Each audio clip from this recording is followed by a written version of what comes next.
my vote record is completely transparent. People know every vote that I've cast over the years.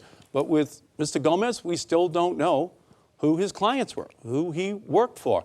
And I think that's going to be important because we have to know whose side he's going to be on. The voters know which side I'm going to be on. But it's important for Mr. Gomez just to lay out his clients, who he worked for over the years, and I think that will give the voters of Massachusetts a real insight in terms of how he will actually conduct himself on the floor of the United States Senate. Question to you, Mr. Markey, to set up our next brief conversation here. You just called Mr. Gomez a tired old Republican. Are you not a tired old Democrat after 37 years in the House of Representatives, and are you not a lockstep vote for the Democrats in the Senate? Well, the question isn't where you're coming from. The question is where you're going. And so Mr. Gomez, he's backing these tired old Republican ideas. He brings in John McCain. He accepts financial support from Mitch McConnell. And I think that's a reflection of, in fact, who he's going to be with down in the United States Senate. So on the question of a woman's right to choose, no, I don't want to roll it back. On Wall Street reforms, yes, we need them. On ensuring the wealthy pay their fair share, absolutely. In ensuring that Social Security is not cut, I'm going to be there to fight for seniors in our state and in our country. So this is really a question of whose side you're on, who are you going to fight, what are you going to stand up for? And I think my record is very clear, and I think in the course of this campaign, we've heard who Mr. Gomez says he's going to fight for, and I think that's ultimately what the voters want to know so they cast the correct vote on Election Day. Mr. Gomez, have at it. Sure. What we've seen in this campaign is probably the most egregious, cravenly misrepresentation of somebody as myself from your part, Congressman Markey. Let's just talk about your career first, and then I'll go into my career for a second. You know, you've had 37 years to lead, so let's go through your record. You know, you think that what we need to do is continue to raise taxes. Over your 37-year career, you've raised taxes almost 300 times. Matter of fact, you can't name a single time when you were asked, is there a time when you went against your party that you didn't want to raise, that you didn't vote to raise taxes? You also think that the solution to the fiscal mess we're in is to continue to borrow money into infinity. Since 1976, when you took office, the national debt was $680 billion. And now it's $17 trillion under your watch. Those are the old ideas, Congressman Markey. Now, you continue to misrepresent my point of view. So let's just be clear about where I stand on some of these points, because you spend millions of dollars from your money and outside money misrepresenting who I am. On a woman's right to choose, just like Congressman Lynch, I'm Catholic and I'm personally pro-life. However, I've said that I'm not going to change a single law down there or vote for a single law that'll take a woman's right to choose away. And you continue to put ads out there that misrepresent that. And on Wall Street, you're the one that voted for the Wall Street bailout, Congressman, not me. You're the one that voted for that. The Wall Street executives can get $1 billion in bonuses. You're also the one who's recently had fundraisers by Fannie Mae and Freddie Mac, who are the main reason that we had the Wall Street failure. And on seniors, you continue to misrepresent my point on seniors. I've said from day one that if you're a senior receiving Medicare and Social Security, or if you're approaching retirement age, nothing's going to change to what you're receiving right now. And yet you continue to put out these. Now, Congressman Lynch out here before in a debate basically called you a liar. We'll continue low. with the give and take. You've had a good long stretch here. Mr. Markey, your response will let this segment breathe a little bit. Thank you. Well, again, Mr. Gomez, you said that you could consider voting for a Supreme Court justice who could overturn Roe v. Wade. Those are your words. So I'm not misrepresenting your perspective. It's what you said yourself. You say that you think the Wall Street reforms are too tough and that they have to be rolled back. And then you misrepresent my position. I have voted for $1 trillion worth of tax breaks for middle-class families over the last 15 years, even as I fight to take away tax breaks for oil companies, tax breaks from multinationals that ship jobs offshore, ensure that billionaires pay their fair share. Yes, for them, they should pay higher taxes. So for me, you know, I think it's pretty clear whose side each one of us is standing for, and you can continue to try to wiggle out of what you said in some of these preceding debates, but I think the record is very clear. All right, time, Mr. Markey. Let's move to a question from Mr. Gomez. The National Security Agency, the NSA, surveillance programs. Do they go too far? Would you vote in the Senate for limits on them? Look, I have a unique perspective on national security. I had the honor to serve in the Navy, both as a carrier pilot and a Navy SEAL, and I still got a lot of friends that are out there serving on the front lines. And I think there's a fine line between, our national security and our personal privacy. And what's concerning to me is that you got all these scandals down in D.C. You got the IRS, you've got the Justice Department, you've got no answers on Benghazi, and you also have an NSA which, on the surface, unless it's an imminent threat or it's a national security level at the highest level, is gone too broad. And the problem is that people up here in Massachusetts automatically distrust D.C. And why do they trust D.C.? Because you've got career politicians that politicize everything down there. If this was a Republican president, I guarantee you that Congressman Markey, from his actions the last 37 years, would be jumping up and down, asking for massive investigations, and trying to figure out exactly what happened. All right, To red all of light these is on. things that I Mr. just Markey, NSA surveillance, too much, too far, long arm of the government? We've got to be tough on terrorism, very tough. But we can't trample on the Constitution. As the NSA and other agencies gather up information about innocent Americans, we have to make sure that there are protections that are put in place to ensure that innocent Americans don't have their privacy compromised. I'm the founder and co-chair of the Privacy Caucus in Congress. I care about privacy.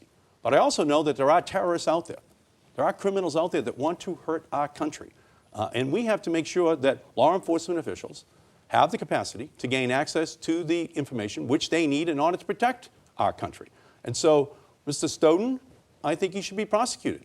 But at the same time, we have to have this debate about where the line is between security and privacy. And I think that is a debate that our country is now in the middle of. And I believe that we can do it in a way that protects privacy while ensuring that the law enforcement officials have the information they need to protect our country. Is Snowden a traitor? Mr. Snowden, by his own words, broke the law. Is Snowden a traitor? Mr. Snowden broke the line. He should be prosecuted fully. And if he put anybody's life in danger, he's absolutely a traitor. Let me move on. Jobs. We're told it's a major issue for voters in Massachusetts and around the country.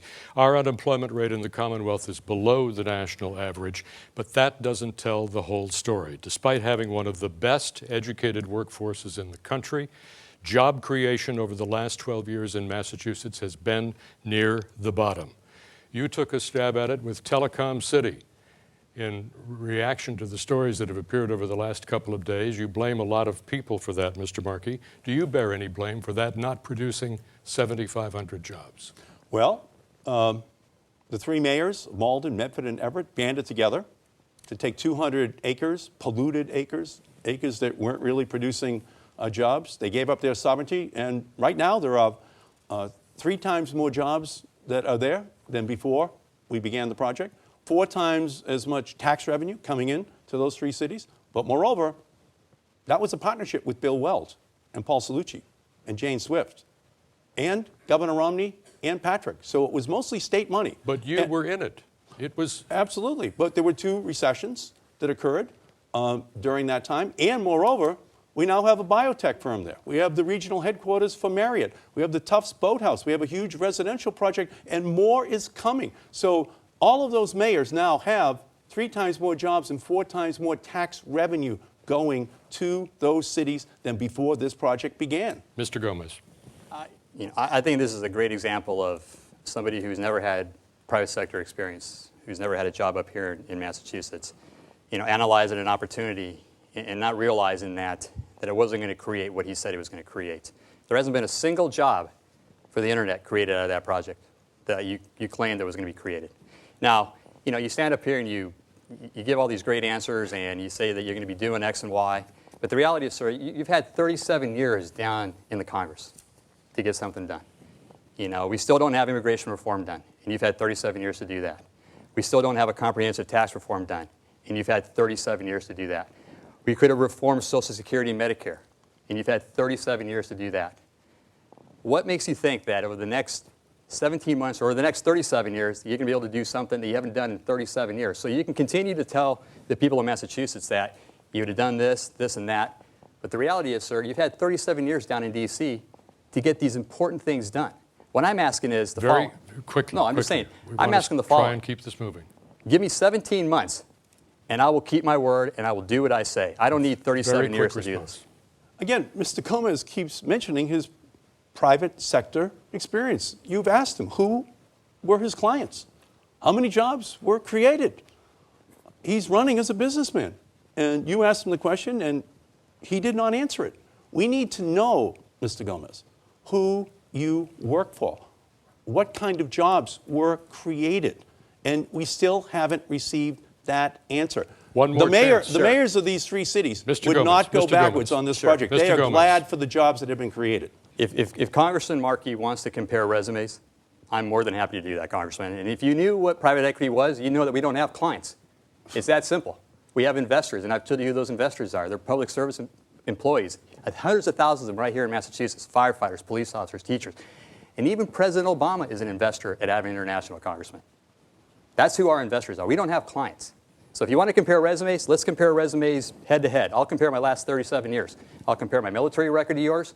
And I'm more than happy to compare my last 16 years in the private sector on exactly who's created value and who's created jobs that compared to you, sir. Well, then and, you and I'll tell you one thing, sir. President Obama would not be an investor in Avid International if we had racked up $17 trillion in debt. Again, we still don't know what Mr. Gomez did at Abbott. We still don't know which clients specifically he worked for. We still don't know which results he specifically got for any of these people who he has just mentioned. He still has refused to make his own private sector record public so that we can determine whether or not all those things you just said are in fact true. Artie, this is exactly, he's mirroring exactly what his ads are, and they're misrepresenting, because you don't understand. We don't have clients, Congressman Markey. I don't know how many times I got to tell you that we don't have clients. We have investors, and we have done phenomenally well for our investors. President Obama wouldn't be an investor in our fund if we weren't one of the best investors in private equity in the whole country over the last 10 years. Now, if you want to name some companies, sure, Lululemon. You go out there and ask anybody out there in the state of Massachusetts, you know, where they go shopping, how many stores we've actually opened since we invested in that company. We made a Canadian company into an American company, Congressman. We went from less than a dozen stores here to over 200 stores. That's thousands of jobs there, Congressman. Right. I think we've worked this over. We've got 4 minutes left in this segment. I want to even out questions to make sure you each get one more. So let's keep the answer short. Mr. Gomez, on affirmative action, the Supreme Court is about to rule on an important affirmative action case. And there's a debate in the United States over whether affirmative action should be race-based or economic-based. Do we need affirmative action? And if so, should it be race or economic-based? Short answer, please. Sure. You know, I think that everybody should have the equal opportunity to achieve the American dream. I mean, that's why I'm running. You know, I'm a kid who didn't learn English until he went to school. And I think that if we continue down the path that we're on, under Congressman Markey's path, not everyone's going to have a chance at the American dream. And I think that people that are not as socially, or not socially, demographically, they're disadvantaged, should have a chance. And I think that what we need to do is make sure that they've got a chance. And if that entails giving them an extra benefit, then yes, I think we should give them that chance, because there are people right now that are in schools that are failing, and they shouldn't be destined to failure. And I think that there are a lot of kids out there, a lot of people out there that don't have the opportunities that other people have. And if we continue down this path, that Congress Markey wants to continue down this path, they're not going to have those opportunities, irrespective of whether we have affirmative action or not. Mr. Markey, affirmative action, do we need it? I don't think we've reached the day yet where we can say that race does not play a role in whether or not people are able to advance, that the language of the country that they came from does not play a role in how far they can advance in our society. We haven't reached that day yet. That's a day that we should aspire to. These people, their accents may be different, but their aspirations are the same. And they're working very, very hard. But to say that race is not a factor, I just don't agree with that. Right. I think we have to keep affirmative action there so that we ensure that we do give protections to those racial groups that do, in fact, need a little bit of help so that they can maximize their God-given abilities. All right, you've had 3 topic areas. The third topic area for you, Mr. Markey, taxes. You released 8 years of tax returns that show an effective tax rate of less than 20%. That's not much different than Mr. Gomez's 21% rate over 6 years. Typical rate for somebody in your category would be about 30%. You have criticized Mr. Gomez for not paying his fair share. Have you paid your fair share? I have paid my fair share. Most of the reason that my taxes are low, just the mortgage deduction. That's the way in which my rate goes down. In fact, Mr. Gomez says that he'd put the mortgage interest deduction on the table to be cut. And I think that that is just a huge mistake. Millions of Americans, about 1.3 million here in Massachusetts alone, benefit from the mortgage interest deduction. That's the way that most Americans are able to afford a home, are able to protect their family, are able to move up a rung in our society. And I disagree with Mr. Gomez in his willingness to consider repealing or, in fact, reducing the mortgage interest deduction for homeowners in our state and our country. All right, short answer, please. Sure. Response? I'm sorry, but this is about as height of hypocrisy if you think that you're paying your fair share and you've got a lower rate than your assistant, but you want people that make more money than you to pay a lower, higher rate than your assistant congressman. You should, if you really do believe in the Buffett rule, then you should be willing to pay a higher rate than your assistant. And it sounds like you think you've paid a fair rate. You don't believe you need to pay a lower rate or a higher rate than your assistant congressman. I think we should have a fair tax system out there. I think the more you make, the more you should have to pay. But I also think that we need to have a comprehensive tax reform. I think we need to reform the corporate tax rate. We also need to reform the personal tax rate. Close all the loopholes, Congressman. I say you put everything in there. Put the carried interest on the personal. Put everything in there on the corporate. Put the oil subsidies, the oil breaks, the corporate jets, the Hollywood tax breaks. Put everything in there, Congressman. And then what we do is we take the best ideas from both sides. Quickly, Mr. Gomez. And obviously, I would have the mortgage tax deduction at the very bottom. But I go in there with an open mind, Congressman, knowing that the way to have a negotiation, and this is what you do in the private sector, and this is how things get done. Please. The mortgage interest deduction would not be on the table for me. It's on the table for Mr. Gomez. I would not cut the mortgage interest deduction. Mr. Gomez makes 10 times more than I make per year, and he paid pretty much the same tax rate. So we do need tax reform. We have to make sure that those who are in that wealthiest category do pay their fair share. I have to ask a follow-up here, Mr. Markey. On your tax returns, your home address is redacted, blacked out. We can understand why you would not want your street address, perhaps. But can you tell us tonight what state is listed? Is it Massachusetts? Oh, it is Massachusetts. That was just the accountant who made a mistake. But it's 7 Townsend Street in Malden. I've lived in the same house for 64 years. So it says 7 Townsend Street in Malden. It's been my lifelong residence, and it will be for as long as I live. So make no question about that. All right, it is, in fact, Malden, Massachusetts. Let's call that the end of round one. Thank you both. Round two of this evening's conversation gives the candidates a chance to question each other. 45 seconds, 30 seconds for a question, 45 seconds for the other candidate to respond, and up to 2 minutes of discussion. We will begin this round with a question from Mr. Gomez to Mr. Markey. Sure, Congressman, you've been down there for 37 years, and you continue to believe that we need to keep taxing everybody. And over the 37 years, you voted to raise taxes almost 300 times. Can you name a time when you've gone against your party and not voted to raise taxes? Thank you for that question. And my answer is quite simple, that I have voted to reduce taxes on middle-class residents of our state and our country by $1 trillion over the last 15 years. And I have voted to increase taxes on oil companies, multinationals that ship jobs overseas, on billionaires. The point is we have to keep the tax system fair. That is what I have tried to do throughout my entire career. And I have done so in a way that ensures that we don't allow for huge tax breaks to be put on the books that then result on tremendous pressure being put on Medicare, on Medicaid, on education programs, that then Republicans, with a chorus, say must be cut because of the revenues which have been drained out of our economy. So no, I did not vote for those Republican tax breaks that were going to the rich and the oil companies and the multinationals because our country could not afford them. So just to be clear, in 37 years... This has to be very fast. Okay, just We're trying to equalize time years, and questions here, you Mr. couldn't Gomez. find one time to go against your party to not vote for raise taxes. But you have voted to raise taxes, on the medical device companies here in Massachusetts. And you have voted to raise taxes on the senior citizens on their Social Security benefits. All right, quick comeback. Mr. Gomez is the one who says that he can support chain CPI. Chain CPI is to Social Security what a chainsaw is to a tree. He says he can support that right now on Social Security and on the issue of who stands where on these tax cuts. Mr. Gomez is the one who says that he would not consider raising taxes on billionaires. That's all you have to know, because it's the programs for the people that then have to be cut because billionaires are not paying their fair share. And that is once Point again, made. Point an made. absolute- We need. once again, it's an We're absolute trying to equalize misrepresentation. time here, Mr. Gomez, Okay. and make sure that you each get two questions to each other in this segment. Mr. Markey to Mr. Gomez. Mr. Gomez, you oppose a ban on assault weapons.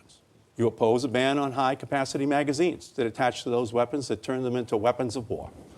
Those assault weapons could have upwards of 100 bullets in them that could be shot within a 2-minute period.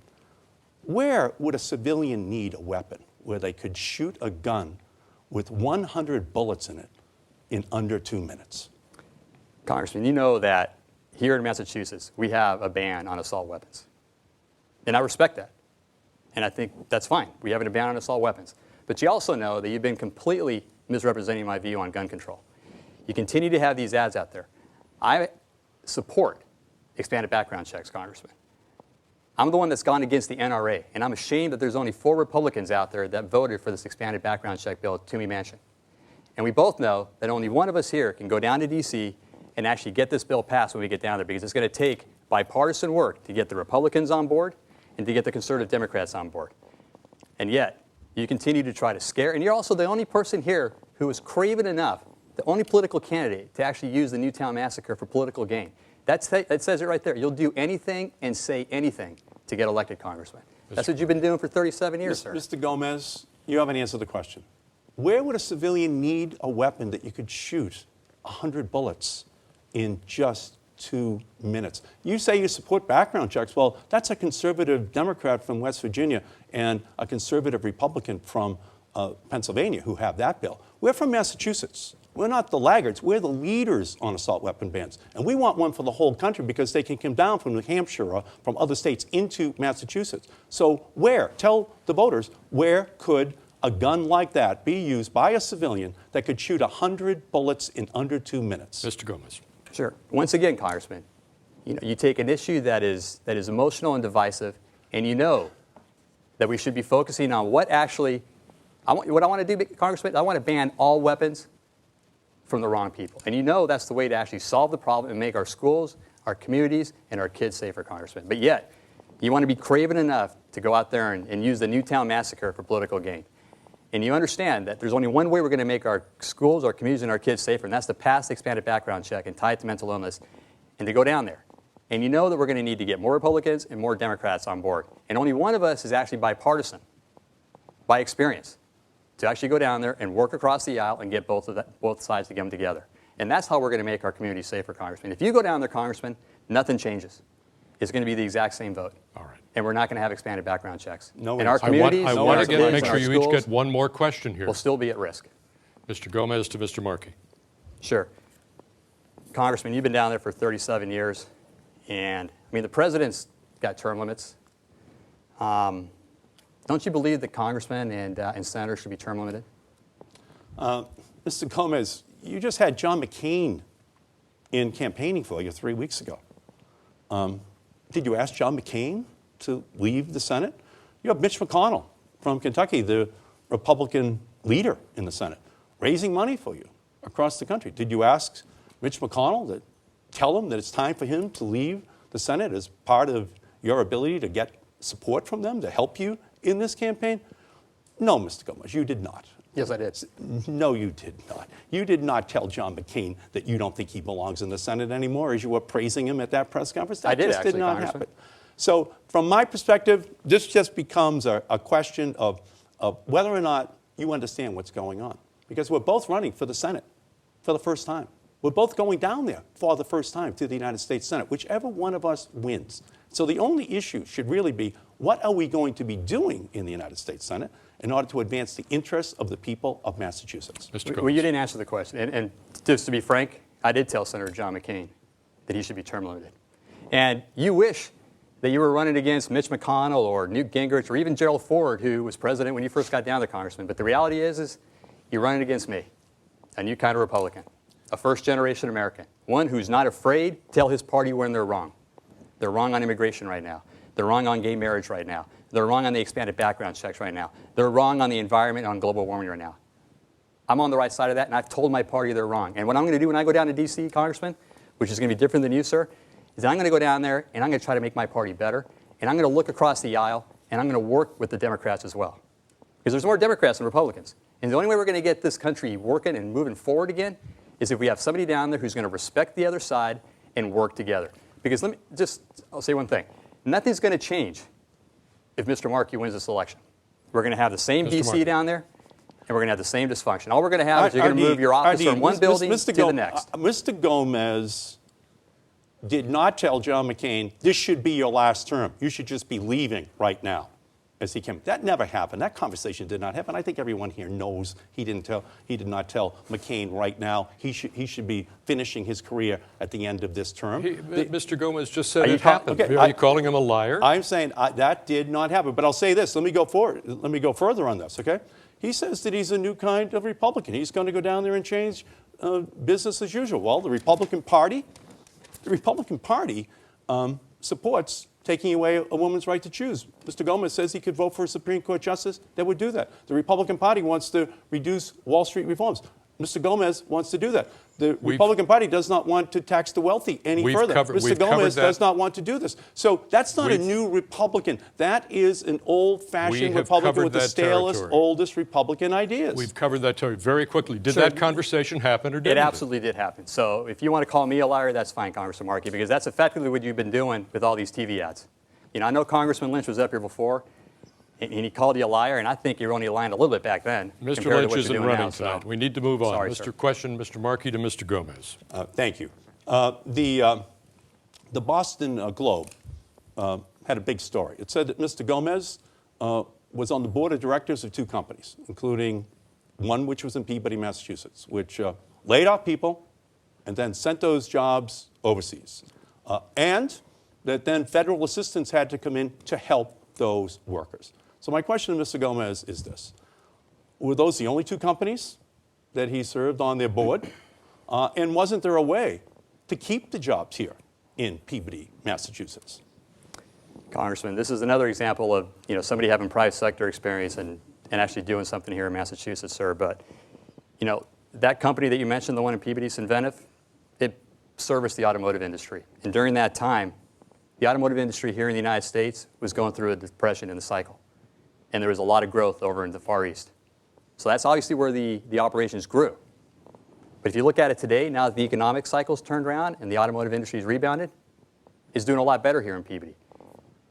And if we would have done what we did, that company wouldn't be around today, sir, which is in our state of Massachusetts. So we preserved the jobs. We grew the retirement funds of the police officers, the firefighters, and the teachers. Hundreds of thousands of them right here in Massachusetts, Congressman.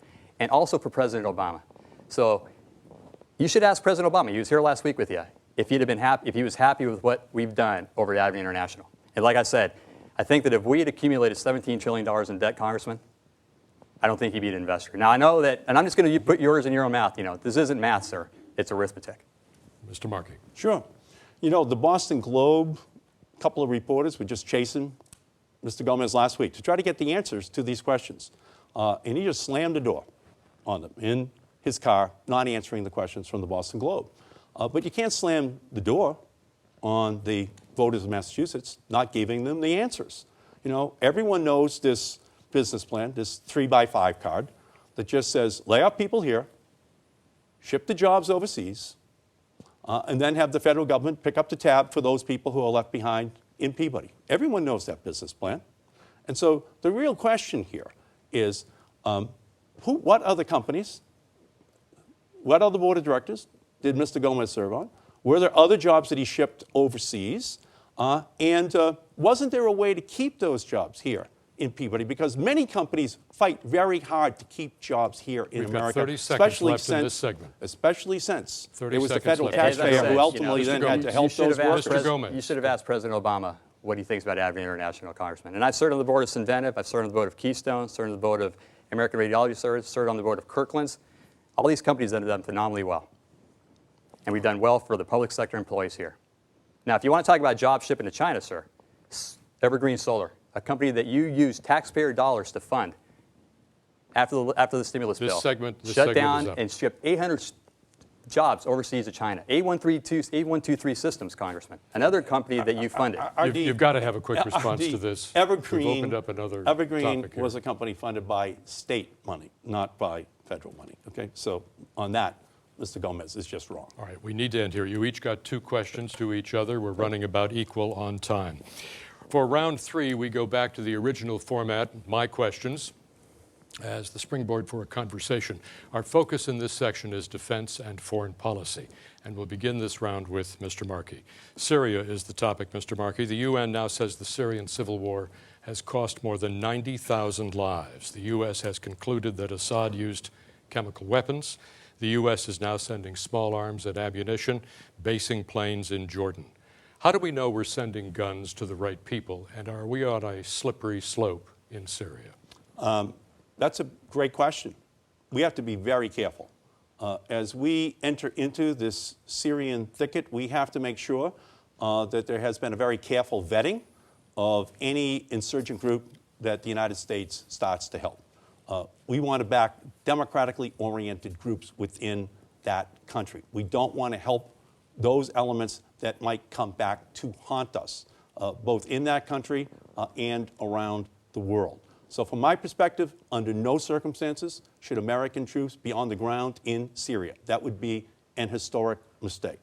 If there is going to be a no-fly zone, it has to be totally in concert with all of our allies. The United States should not be acting unilaterally. And with regard to these small arms, we just have to make sure they don't come back to haunt us the way our support for the Mujahideen in Afghanistan in the 1980s came back to haunt us as the Taliban in the 21st century. Syria, Mr. Gomez. Sure. Yeah. Syria is a critical part of the Middle East right now. They're Iran's last ally. And Iran is the biggest threat to the Middle East. It's acquiring capability for nuclear weapons. It's the biggest sponsor of terrorism around the world. And what we need to do right now, we need to make sure that we align ourselves with the rebel group that is going to best promote democracy and peace in the Middle East. Because that's going to isolate Iran. Because right now you've got Syria receiving fighter planes from Russia. You've got Syria receiving men, armament, intelligence from Iran. And what we need to do is make sure that Assad falls. And I think that we should be providing arms and humanitarian aid to the rebel group that is going to best promote peace and democracy in the Middle East. I think that the last thing we would ever do is put troops on the ground. I know that from firsthand, and I've got a lot of friends out there. I've got a unique perspective on making sure that we don't commit troops carelessly. But I do think we need to have a no-fly zone. And I think we need to have as many coalition partners as possible. Ideally, we do with the UN, but that may not be realistic. But we need to make sure that we try to have as many partners as possible. But we can't have the rebel group not armed with the capability to fight back against Assad. Because otherwise, they're just going to be left to slaughter. You brought up Iran. There's a new elected leader in Iran, said to be a moderate, said to be open to discussion. Do you believe it? A new day? Well, you know, I've read about him, and he's obviously come out and said the right things.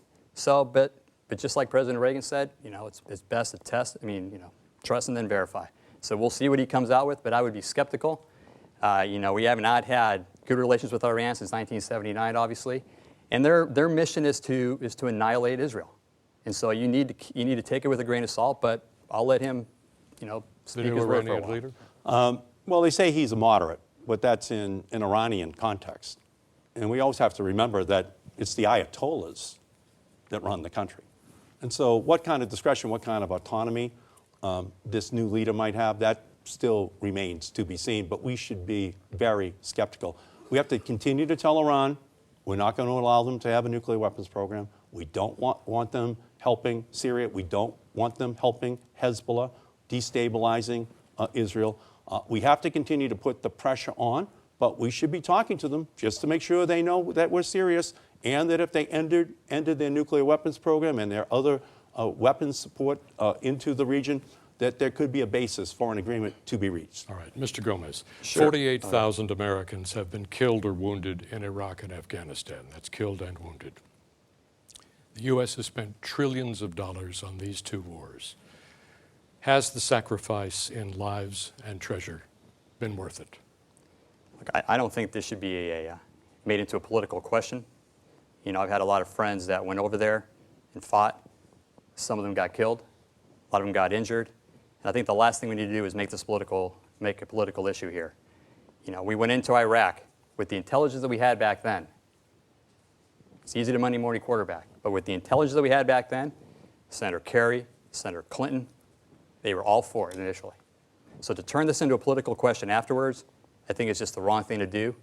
I think it desecrates the effort and the sacrifice that our men and women made over there in Iraq. And so given the intelligence that we had back then, it was the right thing to do. But it's easy to Monday morning quarterback. Mr. Markey. Yeah, we know that the war in Iraq was now premised upon a lie. Dick Cheney knew that there was no nuclear weapons program in Iraq. That was the premise for going in, and they knew that there was no nuclear weapons program. Now, with regard to whether or not it was worth it, well, I think it's going to take years to know that. We can already see great destabilization in Iraq. We can already see a huge Sunni Shiite friction exposed, and hopefully they can work in a way that does have true democratic involvement for all elements, including the Kurds, in a unified government. That remains to be seen. There has been an announcement that the Taliban is now going to be negotiating with the government in Afghanistan. We still don't know how that is going to turn out, whether or not these will become places of real stability or just the middle of a civil war that had an American involvement for a brief period of time in their long histories, but that still is history yet to be written. A follow-up question. What have we learned from Iraq and Afghanistan? I think that we've learned is that every country out there and every culture has different histories, and they're different than the Americans, and so they've got a different view and different beliefs on what democracy is. And I think we've learned that we can't instill our exact idea of what democracy is. No one's going to align 100% with us. Now, where I think the administration has gone wrong on the Middle East is that, I believe that we should have pulled out of Iraq, and I believe that we should be pulling out of Afghanistan. But what I don't agree with is that we've set a timetable and that you've effectively shown your hands to the Taliban and to the other groups within Afghanistan. That is the worst thing you can do. I believe that we should be pulling out, but you don't televise and telegraph our intentions. It only makes it, they're just going to hold out, and it's going to turn back into the area of instability that it was before. Point made. I'm trying to equalize time. What have we learned? Well, we've learned how hard it is to impose any kind of democracy upon any country. They're going to make their own determinations. And I think that that lesson should be learned by us, especially with regard to sending ground troops into Syria. I will repeat that. But from my perspective, we now have to make sure that we do pull out of Afghanistan. We do have to make sure that we then take care of all the veterans who have come home. There are many of them who are still not being served well by our medical system, by our job retraining programs, by the kind of care which we owe to those veterans. So, no, I think we should be out of Afghanistan. And I think we should meet the timetable that was agreed to between the Afghan government and the United States. It's time for them to figure out a way of making their own country work. All right, to you, Mr. Markey. China is apparently conducting cyber espionage against the United States. The report says there's actually a special cyber espionage unit that has stolen details of some key weapon systems. What should we do about it, and have the revelations about the NSA surveillance undercut the U.S. bargaining position? Yeah, China and their army are trying to penetrate our American industry and military on an ongoing basis. I passed through the House of Representatives a key bill just 3 years ago to harden the electricity grid of our country against the cyber attack from China. Because I was told by top NSA and other intelligence officials that they were probing our electric grid, and it could be catastrophic in our country. The same thing is now happening with the Chinese stealing intellectual property in our country. They are now taking what it is that is developed by the creative community in our country, and they are, in fact, making those products on their soil with labor which is not paid what American labor would be paid. And similarly, we have to make sure that they don't steal our military secrets, our nuclear secrets. That's a big advantage which we have over every other country in the world. China is at the top of the list of those that would seek to use cyber capacity to compromise the security of our private sector and of our military. China and cybersecurity. Cybersecurity is going to be the biggest threat that we're going to have, other than an actually armed conflict going forward in this world. And that's why the military has now established a cyber command. And China is the biggest perpetrator of cyber warfare. They've gone out there and they're penetrating our military installations, they're penetrating our businesses, and they're penetrating our commerce. And they're stealing a lot of our secrets here. And from our perspective is that we need to have even more funding going into our cyber warfare, and then into the Department of Homeland Security as well. Congressman Markey here, he says he's tough on national security, but he doesn't like it when I talk about his national security record. He's the one that voted to not even fund the Department of Homeland Security. He's the one which is obviously a big component of keeping our homeland here secure here. Now, I obviously think that China is the one that we need to focus on, but we need all this focus on the rest of the world because China isn't the only one out there that's got cyber warfare capabilities. You've got Eastern Europe and you've got Russia as well, so it's not just China. All right, okay. The Homeland Security first, and then I want to come back to the question. Go ahead. Yeah, Mr. Gomez keeps saying that I did not vote for the Department of Homeland Security, and I keep telling him that I did not vote for it because that bill was going to take away the right of the first responders who work for the Department of Homeland Security to negotiate for the health care benefits, for the wage benefits, for the employees of the Department of Homeland Security. If they're going to be running into buildings to protect us, if they're going to be heading towards bombs, they should have a right to negotiate for their own families to protect their own families. And with regard to other Homeland Security issues, just last week, I worked with Michael Grimm, Republican from New York, to pass an amendment to ensure that knives are not put back on passenger planes, and that passed on the floor of the House. And with regard to China, yeah, I'm the one who passed the bill through the House of Representatives. It was blocked by Republicans in the Senate to ensure that our electricity grid in our country was in fact hardened against a cyber attack from the Chinese on our country. Understood. That's in the rearview mirror. Let's look through the windshield for a moment. What do we do about what China is doing? What's the policy? Our policy has to be that we put this at the top of our negotiating list with the Chinese. Do we have any leverage given the NSA revelations? We have a lot of leverage. We have military leverage. We have economic leverage over the Chinese. They need our help. They need assistance. They need partnerships as they go forward in the years ahead. And we just have to make sure that we begin negotiating tougher with the Chinese to extract from them protections for the American economy, for the American security that are right now being compromised by the Chinese. It obviously needs to be at the top of the priority list, but it's been made harder by Congressman Markey because China owns more debt of the U.S. than any other country out there. And the fact that we've grown the debt from $680 billion under Congressman Markey to $17 trillion enabled China to basically own more than half the United States makes it a hard negotiation to go with China. So I think obviously one of the ways you have to do is we need to reduce that debt so China has less leverage on how we negotiate with them. But if we continue down the path of Congressman Markey, China's going to continue to remain and have an upper hand at this point right now. Artie, honestly, 15 seconds and then 15 back. The budget was balanced by the budget was balanced by Bill Clinton in 2001. But George Bush and the Republicans took over. 2 huge tax cuts, 2 wars that we're not paid for, and a casino was set up on Wall Street with stock options, derivatives, credit default swaps that then led to a collapse of our economy and a huge increase in our federal deficit. Mr. And Gomez, he wants to take us back to those very same policies. Where I come from the military, you either lead or you get out of the way. You've had 37 years, Congressman, to take this debt. What you've done is you've taken it from almost $700 billion to $17 trillion. Now, you want to keep blaming somebody else? That's no accountability. And that's why people are tired of D.C. In the military, you either lead or you get out of the way. You get things done or you let somebody else go in there and do it for them, sir.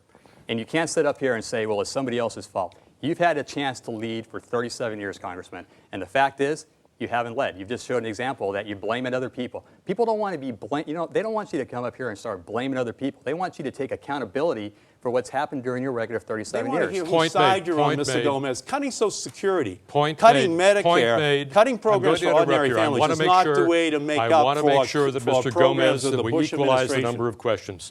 Drones is the topic. The President has promised tighter controls and rules on drone strikes with decision-making at the highest levels of government now. What are your rules for drone strikes? Look, I think overseas, the president's going to have more discretion. I think that if somebody switches sides, they're absolutely targets for drones. And I think the president has done a good job of targeting those people overseas. I think within the United States, here internally, I'd be very hesitant, and I'd be very, very cautious about even using drones to target U.S. citizens here. I think that Rand Paul made a great point when he did the filibuster a few months ago. And as a result, he got the president to disclose more of what his intentions were in respect to drones within the United States here. But as I said, overseas, absolutely. If you've changed sides, if you're an American, you're a viable target. Drone strikes, what are the limits? Drone strikes overseas, we have to make sure that our national interest is at stake, that we have no other way of apprehending the individual except killing them with a drone strike. And here domestically, there are going to be 20,000 drones that are licensed over the next 10 years here within our own country. And we have to make sure that as those drones take off, that they are accompanied by privacy protections for every American, because that could be the spy in the sky on Americans here domestically as well. We have 2 minutes left in this segment. Go ahead. No, I'm saying, obviously, there's a rapid advancement on technology on drones, and you've got more and more law enforcement agencies using drones within the United States here. And just like anything else, you've got to be careful about exactly what they're eventually going to be used for. And the NSA is a good example of just how overbearing, overreaching this government can be. So I'd be very hesitant for the use of drones within the United States here. 1 minute left. Mr. Markey, any further comment on drones? On drones, On privacy? as new technologies are deployed, we have to make sure that we accompany those new technologies with human values. They must be animated by what America believes technologies should, in fact, do for our society. By themselves, these technologies have no values. So that's why we need the debate in our country on drones, on domestic spying, so that we have ensured that the privacy of Americans, that the values of Americans are protected even as we welcome new technologies into the mix. All right, we'll leave it at that. And that will end our 3 rounds of questions and answers. We'll end this evening with time we've reserved for each candidate to make a closing statement. 1 minute by each. That's by a coin toss. And Mr. Gomez, you are first with a closing statement tonight. Sure. Thank you, Artie. I'm running because I want to serve. I had the honor to serve my country as a Navy pilot, an aircraft carrier pilot, and Navy SEAL. I've got 4 young kids. And I want to make sure that my kids and everybody else's kids have a chance at the American dream. If we continue down the path that we've had for the last 37 years, our kids are not going to have a chance to achieve their dream. I believe this election is about the future. It's not about the past. I believe it's about fresh and new ideas, not old and stale ideas. And I believe that we need to start putting the people before party and politics. Because right now, our country is much better than its politics. And I want to go down there and make our Congress as good as the American people. Each generation should pass off a better America than what it started for. I think 37 years is enough time.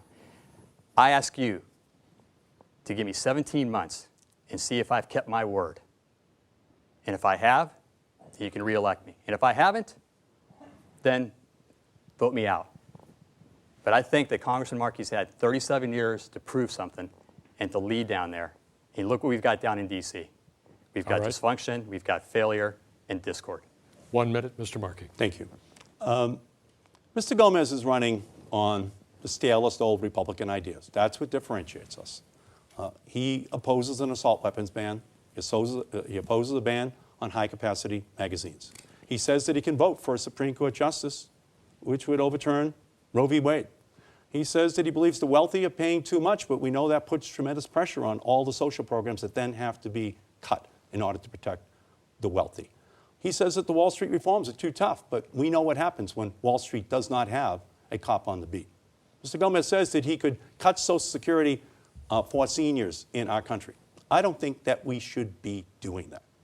I want to run for the United States Senate in order to make sure that the 21st century is more educated, more healthy, more prosperous, and more fair than the 20th century was. I think every family and every child in every family should be able to maximize all of their God-given abilities. I'm going to go down to Washington to protect a more fair society, to ensure that every American, regardless of income or race, can maximize all of their human ability. Thank you, Edward Markey and Gabriel Gomez. That's it, the final debate. A reminder, Election Day 1 week away, June 25th. Your vote counts. Turn out. We'll be counting them for you on our stations around the Boston Media Consortium. I'm R.D. Saul. Good night. 3, 2, I'm Emily Rooney, along with my colleague, Adam Riley. You've been listening to a live Senate debate. Welcome to our listeners on 89.7 WGBH Radio. A couple of interesting exchanges there tonight. Markey was rattled a little bit by the questioning over his tax base and about always voting with the Democratic Party to raise taxes. And having a tax rate which is comparable to Gomez's. I thought that was Markey's weakest moment. And I thought that Markey rattled Gomez a little bit on not naming the people that he works with. Who are those private equity investors? He says, you don't understand, they're not clients, they're investors, but that's kind of like, who's a corporation? Right, right, yeah, he hit him again and again on that. But to me, the most interesting exchange came over the question of term limits, because while Markey never really said, I don't believe in term limits, Gomez came back and said he did, and then he said he had told John McCain, senator from Arizona, who was here in town campaigning for him, that he said to him, you should, you're done. You're done. Your time has come and gone. And Markey said back to him, that did not happen. And Gomez says, you're calling me a liar. He didn't use the word, Markey didn't say I'm calling you a liar, but he said that did not happen. And you just know there have already been, a dozen or 2 dozen calls placed to John McCain's Senate office. So, yeah, we'll see how that one pans out. We'll see if it'll be McCain weighs in interesting. at They all. probably had a discussion about term limits, but whether he actually said to McCain, this should be the end. Right. It was also interesting at the beginning, Gomez made a point of saying that he had respect for Congressman Markey. It seemed, as someone pointed out to me on Twitter, like he was kind of trying to walk back that pond scum comment. Yeah. And then, he didn't evince a whole lot of respect in the duration of the debate. But called he him started craven off, 3 times. Yeah, that's not a good word, On right? the assault weapons ban, he called him craven 3 times. But the most overused phrase of the night was old and stale, because actually Ed Markey was the first one to use it, and that's the phrase that Gabriel Gomez has been using directed at Ed Markey. The phrase itself, ironically, is old and stale. Old and stale, but Markey co-opted it first, and then Gomez had to fall back on it because that was actually part of his script too. We're going to hear more about that exchange over Evergreen Solar also. I saw some initial claims that this was in fact correct, that Evergreen was supported by federal money. There's also been some doubt raised about that, so we'll hear more in the days to come. Okay, all right. That's going to do it for us here, our special edition of Greater Boston. Live analysis continues on 89.7 WGBH Radio with Marjorie Egan and David Bernstein. For Adam Riley, I'm Emily Rooney. Thanks for watching and listening.